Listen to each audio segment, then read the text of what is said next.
Good morning. Happy Wednesday. Welcome to From the Nosebleeds. I'm Joey Gunnar here with Trent Finnegan. Make sure you like, comment, share, and subscribe before we get into everything. Vance Joseph has obviously been incredible for the Broncos in his 2.5 years that he's been here as the defensive coordinator. Of course, as a head coach, it didn't work out that well, but teams are going to be looking at him.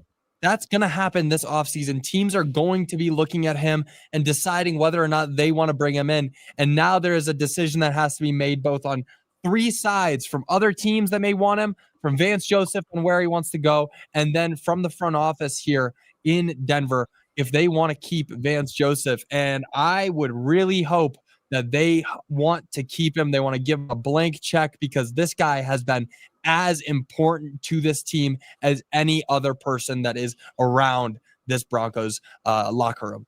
Oh, 100%. There are so many talented guys on this Broncos defense who make things happen, but Vance Joseph is the mastermind behind everything. And like even just on Sunday, he coached another masterclass against Kansas City. He only blitzed Mahomes 4 times in that first half, goes into halftime, flips the switch, heats him up, blitzed him 10 times.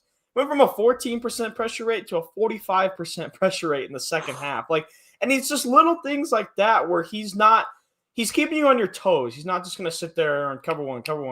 He's going to disguise some things. He's going to run some different stuff. And, it's primarily there's a lot of man coverage in this scheme, but especially how impressive it's been since the Dolphins hung 70 on his defense. Since that moment, I don't know what went off, but he has been a totally different coach. This team has been a totally different defense. And his coaching is arguably one of the biggest reasons why this Broncos team is currently the number 1 seed in the AFC. Yeah. And I like that you brought up the Kansas City game because that's what I really want to hit on. Because not only are the Broncos looking to win the AFC this season, they're looking first at winning the AFC West, and they have put themselves in a great position to do so.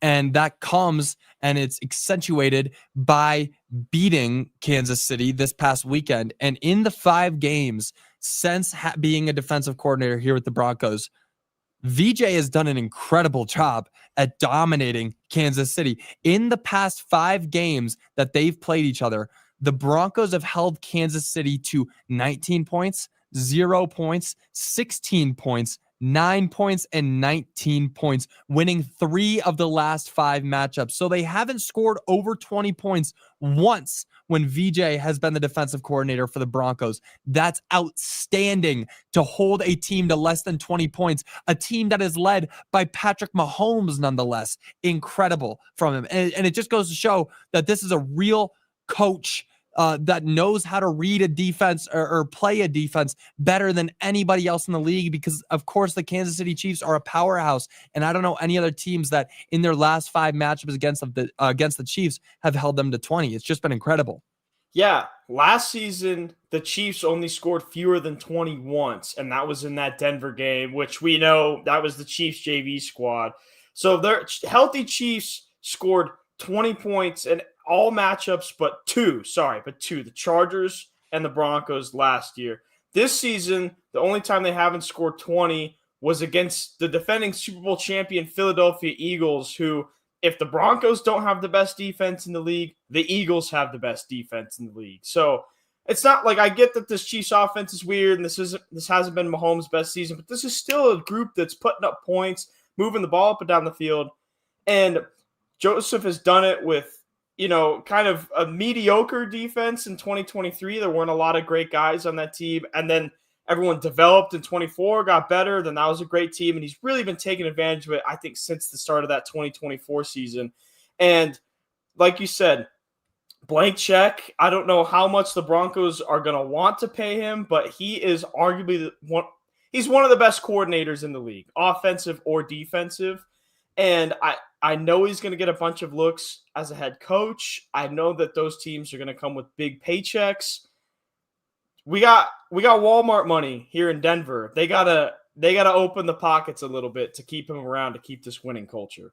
Yeah, well, there's no salary cap on coaches. You can pay them as much as you want. And I I promise you that the Walton Penner group are looking at VJ and sliding a blank check across that table and saying, tell us exactly to the penny how much you want to be paid. The importance of what he's done to this defense has been extraordinary. It's been incredible. But I got to ask the question, is VJ good because of the defense, or is the defense good because of VJ? I think it's a complimentary thing. You know, I do think that his scheme helps. Like his aggressive scheme would work on a defense that doesn't have as much talent per se.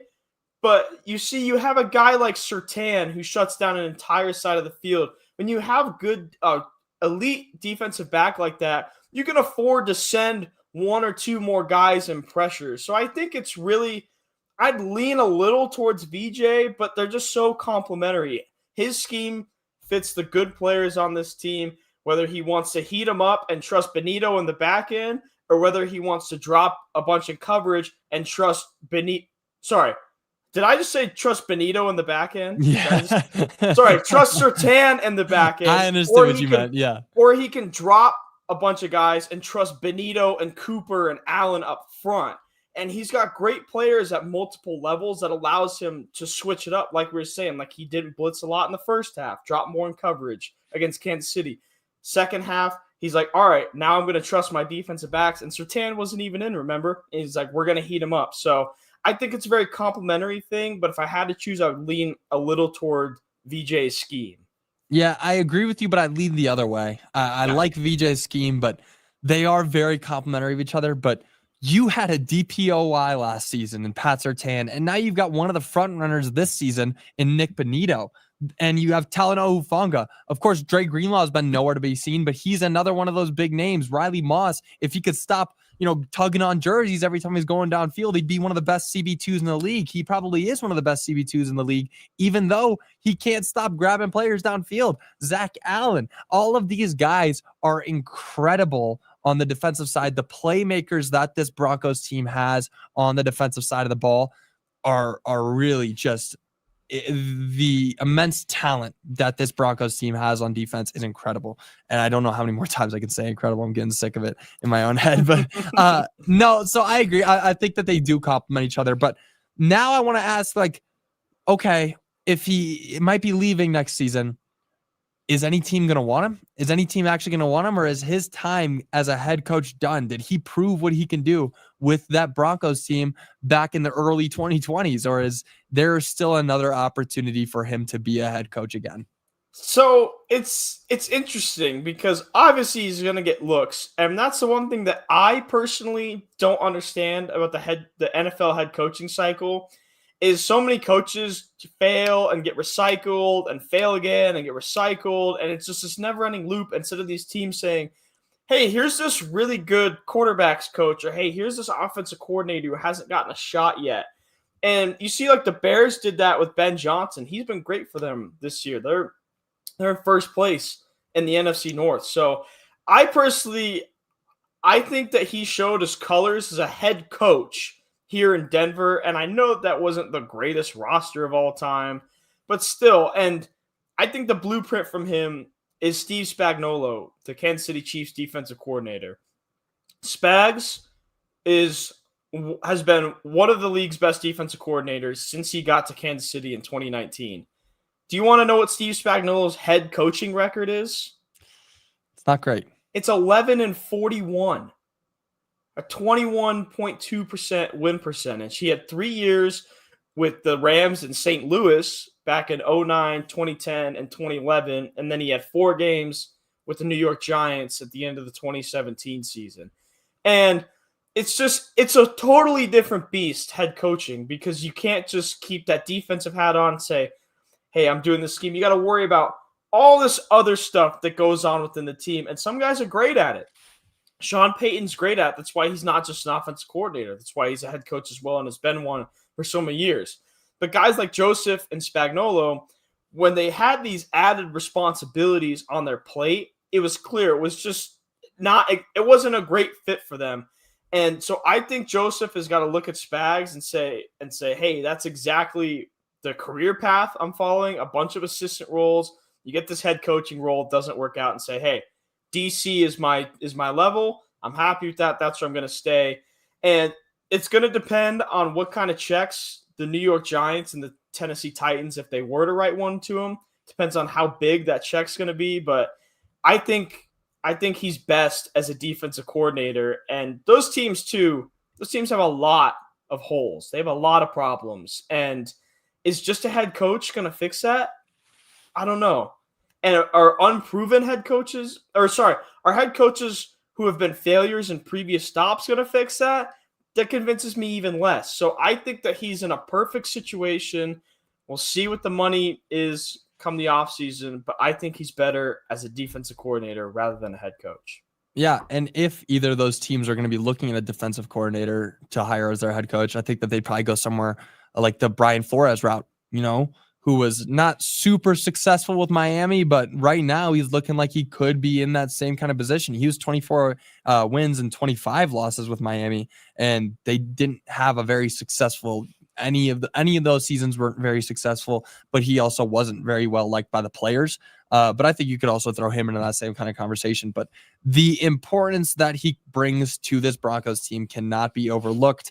Hopefully he doesn't leave next season. Do you think that he will? Like, do you think it's going to come down to just the money, or is it the openings? Like, I really just want to get like a flat answer. Like, will he be here next season? What's your prediction? I can't answer that because there's other coaches that will likely get fired and maybe a better role will open up. But if it's just these two roles open, there's no way. It would be a lose-lose situation. And if you had to choose between the Titans or the Giants they both have a quarterback. They both have a rookie quarterback. But here's the thing. Tennessee has nobody besides Cam Ward. There is nobody on that roster, and I feel so bad for Cam Ward. I think he's a really good quarterback. In that Broncos game to open the season, I thought he made some great throws and just didn't get any help from his team.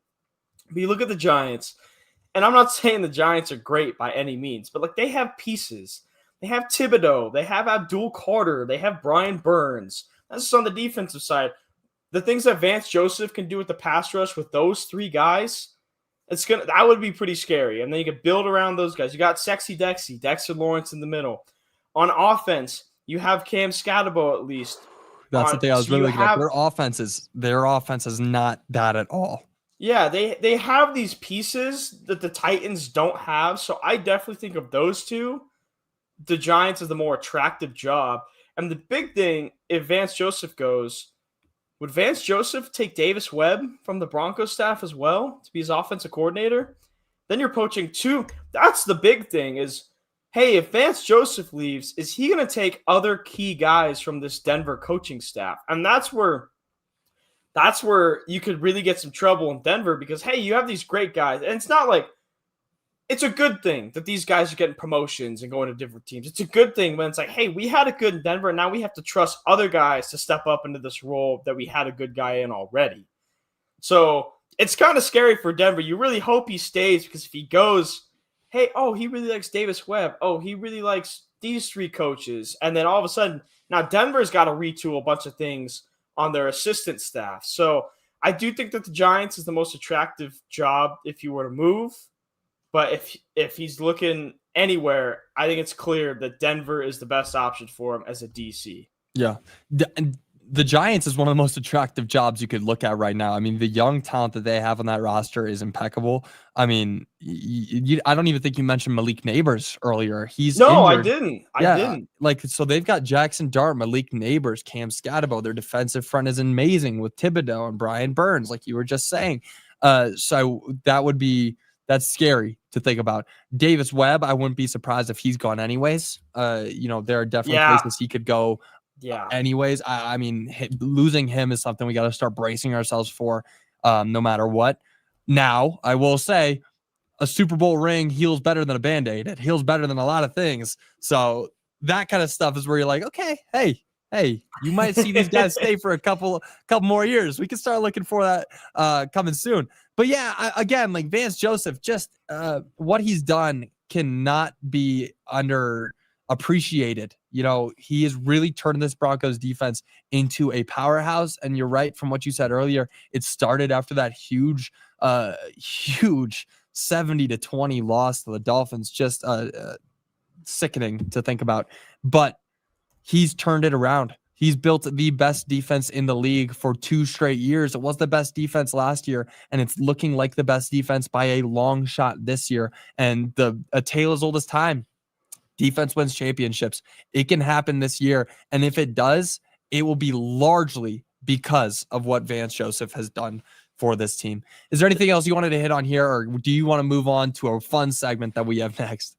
I think the last thing that I just want to say about Joseph is it's so impressive how he got ran out of town in 2018 after he had a bad 2-season head coaching stint. He got totally ran out of town, and he comes back in 2023 and is now one of the most beloved guys in this city. It's just an insane turnaround. He's really proven everybody like, hey, I am a good football coach. I know what I'm doing. He's got the guys. He's got the good pieces. It's just been super awesome to see how he's turned around the perception of him from the city of Denver. And hopefully he stays and these Broncos fans can keep cheering for him for a long time. Yeah.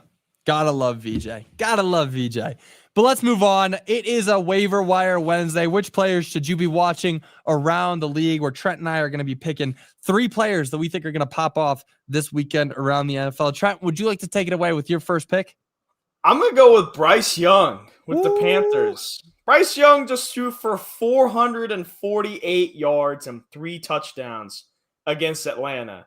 Very solid performance. And remember, this guy's a number 1 overall pick. This guy's a solid player. And they play at San Francisco. It's a Monday night. And I know San Francisco is a tougher defense than Atlanta, but with how much focus is being given to Rico Dowdle in this Panthers offense, a lot of teams are having to load the box. Remember, he's still got Ted McMillan on the outside. He's got Jalen Coker, who's a great receiver. I think the Panthers have quite a few decent weapons, and they're finally starting to get Ted McMillan involved, who is one of the best receivers I've ever seen in person in my life when he played for Arizona. But Bryce Young's coming off a high. He showed why he was a number 1 overall pick. I think that he would be a good backup quarterback option for the rest of the season. So I'm going to go with him. You got a quarterback on your list as well? I do. And I got 2 quarterbacks actually, but we'll get to them after my first pick. And I like my first pick. This is the best one that I have on the list. The other 2 are going to be more fun. But Darnell Mooney, Falcons wide receiver. Drake London has been ruled out for this game, so Mooney will likely receive the brunt of the target share. However, there is a caveat with that. They're not going to have their QB1, Michael Penix. It's going to be Kirk Cousins. And with that, they might be handing the ball off to Bijan more than any other player, more than giving it to Kirk. But there is a good chance that 90, or not even 90, closer to like 60% of the passes are going to go in Darnell Mooney's position, because Kirk Cousins loves his wide receiver ones. I'm going to go next one. I'm going to go with Jaden Higgins, rookie out of Iowa State for the Texans. And since Davis Mills has become the starter for the Texans after C.J. Stroud suffered that concussion against Denver, Higgins has gotten 7 targets in back-to-back games. Jacksonville's 5 catches for 42 yards. Tennessee was 4 catches for 55 yards. And they're playing a Bills defense this week who I don't think is that – the Bills are a good team, but I do not think that this Bills defense is that good. They've let up some high-scoring performances before. I know it's still Davis Mills. He's shown that he likes Higgins. Higgins has been a very, very solid rookie. I think he can get 8 or 9 targets because the only way the Texans are going to win this game is in a shootout. And I think it'd be good to play him as a flex, especially 2 flex leagues. That second one would be a good option for him. Yeah, I like that one a lot. I'll get to my quarterback now. My first one on the list, Jacoby Brissett. Yes, I'm talking about the Jacoby Brissett, the record holder, Jacoby Brissett, who just threw for 47 completions in an NFL game last week. Insane. First of all, we didn't talk about that enough yesterday, how incredible it is that Jacoby Brissett completed the ball 47 times in a single NFL game. ridiculous. But now this week, after doing that, he is going up against the Jaguars, who have the 27th worst pass defense in the league. So I'm not saying he's going to get a 50 completion game, but I would expect him to be able to hit his targets in a reasonable way. Probably hitting a lot of flats, getting a lot of completions. We'll see if the yards can follow. I'm going to go with Isaiah Pacheco, Chiefs running back for my last one. And he's still questionable this week, so you got to take a little risk with it. His status still hasn't been announced. And obviously the Chiefs first practice report will come out this afternoon after their practice. He didn't play against Denver last week. He hasn't played since October 27th against Washington. We all know Isaiah Pacheco, though. We all know he's a ferocious running back. His last 3 games, he had 12 carries, 15 carries, 12 carries. They use him a lot on the goal line just because of how much strength he has. And if he comes back, and they're going to have to lean on him. We saw that their pass game isn't exactly the most dynamic thing in the world these days. I mean, they had 2 of their biggest plays of the day were Riley Moss defense pass interference calls. I think if they beat the Colts, they're going to have to lean on that run game. And if Pacheco can be healthy and come back, I might be starting him in a league or 2. I don't hate that. For my last pick, there is a new QB in Cleveland, Shedeur Sanders. With my last pick, we're going with Shedeur Sanders making his first NFL start. It was actually just announced before the show that he would be making his first NFL start up against the Las Vegas Raiders this weekend. So if there's ever a time for a rookie to make a statement, especially a rookie like Shedeur Sanders, who Las Vegas fans wanted, who Cleveland fans love, he's going to do it in Las Vegas this Sunday. I can't wait to see what he does this game. I'm really hoping for a big game. He didn't play well last Sunday, but there's always time to turn around. He's getting reps with the ones this week. He's actually getting real time on the field, practicing, knowing what the script's going to look like for this game. This is his turn. This is his time to shine, and let us watch show. It's Shedeur time. I can't wait for it. I'm so excited for that game. Is that I know we finished our waiver wire Wednesday, but what are the games you're most excited for this Sunday? Colts Chiefs in the morning window for sure. That's a good one. But like I know I mentioned it yesterday. That afternoon window is terrible. And the TV networks want everybody to watch Eagles Cowboys in that 225 window. Eagles Cowboys is not going to be a good game. Like no. the Eagles are so much better than that Cowboys team. Cleveland Vegas is the most exciting game in that window because it's going to be close. It should be close, and then you have the Shedeur factor as well. I mean, in the morning, you have Pittsburgh, Chicago, but is Aaron Rodgers playing? Like they said, he doesn't need surgery, but his status is up in the air. Yeah, Minnesota, Green Bay. That's always a fun matchup. Green Bay will find a way to make it fun, even though J.J. McCarthy hasn't been great. And then Indy KC is the game of the day. I think LA Tampa Bay at night is really good as well. But that'll be a really fun one. Tampa's been on the downward slope a little bit. LA's been heading up, but I think Indy KC is got to be the game of the week for sure. Yeah. No, it'll be a lot of fun. I can't wait. This is a good game. There are some definitely blowouts that are coming up this weekend, but there should be some really fun matchups to watch. I can't wait to watch them. I can't wait to be back with you guys all tomorrow, of course, talking about more of what the Broncos really proved up against the Chiefs last weekend and how they've got a lot of time in this bye week to really find their footing and get ready to come back for the latter half of the season and continue to dominate. But thank you guys so much for joining. We'll be back with you guys again tomorrow. Until then, y'all have a great rest of your day. Bye, y'all.